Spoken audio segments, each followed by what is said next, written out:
So here we are in Newtownabbey, and believe me, there is plenty of Ulster Scots history to enjoy here. We start our journey here in Sentry Hill, where you'll learn about the McKinney family and where there are some rather unusual items on display. Everything from a duck-billed platypus to 18th century platform shoes. Then it's on to Doagh and Ballyclare, with plenty of interesting places in between, like here at the Patterson Spade Mill, where they used to make over 170 different types of spades.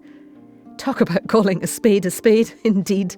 Next, we're off to explore the industrial might of Mossley Mill and enjoy the tranquility of Carnmoney Church and Graveyard, before finishing at Loughshore Park.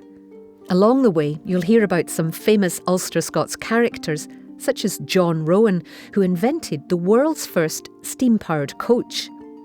In 1836, he designed and made the first local mechanically propelled road vehicle at his foundry, and then he drove his steam coach all the way to Belfast. You'll visit ancient cemeteries with beautiful memorials like the Stevenson Mausoleum here at Kilbride. And you'll discover how Ulster Scots settlers helped to shape the industry, agriculture and landscape of this region. And of course, your guide to all this is in the palm of your hand. The Ulster Scots App is easy to use and it is packed full of useful information. And you can use the accompanying brochure and map to plan more visits to other Ulster Scots sites.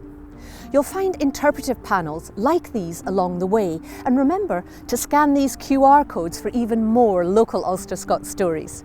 So let's go and explore the Ulster Scots heritage of Newtownabbey, as well as Lisburn and Carrickfergus.